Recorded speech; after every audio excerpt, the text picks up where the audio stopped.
Hey Canucks fans, the Vancouver Canucks are out on defenseman Ethan Bear, with Bear's agent telling the club over the weekend that he's going to sign elsewhere.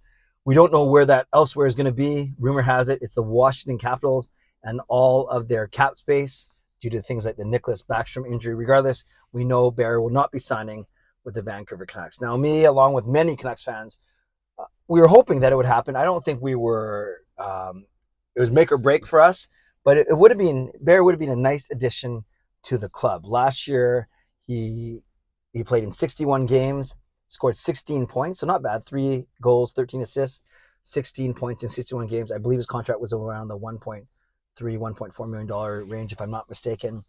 And he was a great defense partner for Quinn Hughes. He wasn't as offensively minded as, say, Philip Hronek is this year, but he was able to do what you need to do to be able to play with Quinn Hughes, and that's have a good, more than decent, a good hockey IQ, good skating ability. You can play defense, good offense ability, make the first pass out of the zone to Quinn, basically stay out of Quinn's way. And Ethan Bear did a really good job about doing that. And we had dreams of, even after acquiring Nikita Zadorov from the Flames, we had dreams of a top six, top seven of, for instance, Hughes with Bear, Susie with Hronek, Zadorov and Myers, and then Ian Cole as your number seven, or whatever, swap in Ian Cole and Zadorov, or Ian Cole and Carson Susie. The point was, there was thoughts of having a full seven bona fide NHL defensemen with the signing of Bear, and then relying less on guys like Jolson, Friedman, McCord, so on and so forth. And we know that the Canucks, with any team, defensemen are going to get injured, so you do want to have more than just 6 NHL ready defensemen. But that will not come to pass, at least this season. It sounds like the Canucks, according to Rick Dhaliwal, offered $1 million for this season, prorated, of course, so $1 million contract. Then there was thought that Bear could get at least $1.5 million over the year. And then the winning bid, if it's the Capitals, whoever, might actually come in at a multi-year term of 2 years of $2 million or so. And of course, if you're Ethan Bear coming off a major shoulder surgery, you want as much security as you can. So you'd obviously go for 2 years, $2 million, over 1 year, $1 million. And apparently, according to Rick Dhaliwal, the Canucks were in talks with Ethan Bear about a 3-year contract extension at the end of last season. It did not happen. And then we know that 1 month later, Ethan Bear got injured at the World Championships, injured his shoulder. Too bad, right at the end of Canada's last game, actually, or second last game, I can't remember. But that meant that no NHL team would sign him throughout the summer until he showed that he was making significant progress. And yes, he has made progress. He's ready to come back. He's been training, skating a lot in BC. So yet another indication, or at least gave Canucks fans hope that Ethan Bear would sign with Vancouver, but it was not meant to be. So we'll see if the Canucks do anything else when it comes to defensemen, when it comes to upgrading their lineup. I've talked many times about how I'm surprised at how well the team's doing. They might actually become a buyer at the trade deadline in March instead of a seller, depending on where they are in the standings. Now, Rick Dhaliwal talked about 2 different players that the Canucks could pursue. One of them we've heard a lot in this market because he was here for a long time in this market. And that is Flames defenseman Chris Tanev. Now, about a month ago, when the Flames started to go down the tank, or whatever the term is, there was talk about both Nikita Zadorov and Chris Tanev, not necessarily packaged together, but being traded away.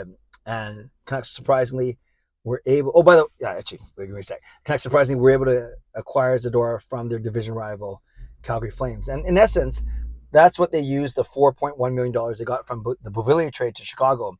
They used 90% of that money to sign Zadorov, and basically, in a funny sort of way, that's probably the main reason why they couldn't sign Ethan Bear, is they don't have any money left. If they did not trade for Zadorov, then of course they'd have a lot of money to sign Ethan Bear and offer him whatever he wants. But maybe the Canucks were hoping to make some other moves.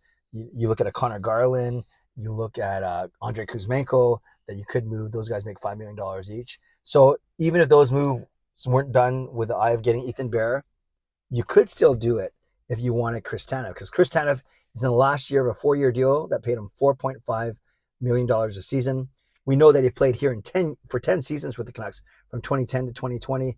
We know that up until Philip Hronek came along, he was the best defensive partner for Quinn Hughes. So just imagine, just as we kind of did a few minutes ago with the Ethan Bear thing, imagine if we had a lineup with Chris Tanev. You could roll out Hughes with Tanev, Susie with Hronek, Zadorov and Myers, and close your extra. Basically, the exact same thing I talked about a few minutes ago, except substitute Ethan Bear out and Chris Tanev in. in. But that's even a stronger defense because Tanev is a better defenseman than Ethan Bear. Or you can keep even Hughes and Hronek together, and then a very solid second pairing of Susi and Chris Tanev. Or reunite the two Flames guys, Zadorov and Tanev. And that's, of course, I'm kind of spitballing here. That's only if we acquire Chris Tanev. But according to Rick Dollywell, the Canucks are still in on him. So with Tanev, so many things to factor in. Mostly his contract, $4.5 million. So you got to move out the equivalent of that much money. His experience playing with Quinn Hughes and his experience in the Vancouver market, obviously 10 seasons worth. Durable, reliable, tough, great leader, stay-at-home defenseman, can pitch in offensively once in a while if you need him to. Then another name, a little bit under the radar, but another former Canuck is Jalen Chatfield, right shot defenseman as well. Only played 18 games with the Canucks in 2020, I believe it was, in one of the COVID seasons. And, decent size, good speed for his size, and tough as well, and a pretty good defenseman. We only got to see him, like I said, for 18 games or so. He had 2 or 3 years in our system, but only played 18 games up and with a big club in Vancouver. Now, we just saw him when he's with Carolina right now. He's coming off a 2-year deal that pays him only $762 per season, $762,000. So whether you trade for him at later season depth, that's not going to break the bank. Whether you sign him as a UFA, I can't see him making more than $1 million next season. So regardless of when you acquire someone like Jalen Chatfield, he's gonna fit in your salary cap a lot easier than someone like Chris Tanev. So lots of things to think about. But the big news of the day: Ethan Bear will not be joining his former club, the Vancouver Canucks, much to my chagrin. By the way, if you want to come on this Vegas trip with me, Crazy P, and others, you got to let Neal Chark at uniglobcarefree.ca. You got to let him know in the next couple of days because he's making sure that we have enough people to make this trip a go. So you guys know all the details by now. $999 for airfare, transfers, 3 nights hotel, and the game ticket. But you got to email Neal Chark, neilc at uniglobcarefree.ca, and you got to tell him that you want to come, and then he's going to arrange to collect a $200 deposit from you. But all the info is in my video description. Would love for you to join me, but you got to let them know by tomorrow if you intend to go on this trip. Tonight, got Canucks After Dark with Parker at 10 p.m. We'll explore this Ethan Bear thing. Then I have my weekly games night at 11:15 right after that. I hope you can join me for both shows if you can tonight. On your way out, subscribe. No, before I do that, thank you to my sponsors, Van City Experts Real Estate and Perform and Transform Personal Training and Weight Loss.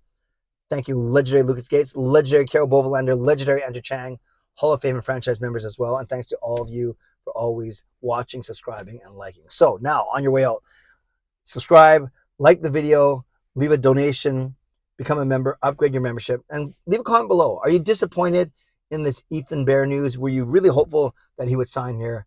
And what type of impact do you think he could have made here playing in Vancouver? Let me know, and I hope to see you tonight, Canucks After Dark at 10. My own show right here at 11:15 p.m. As always, stay safe, stay healthy, take care of yourselves, and take care of each other. God bless, and go Canucks go.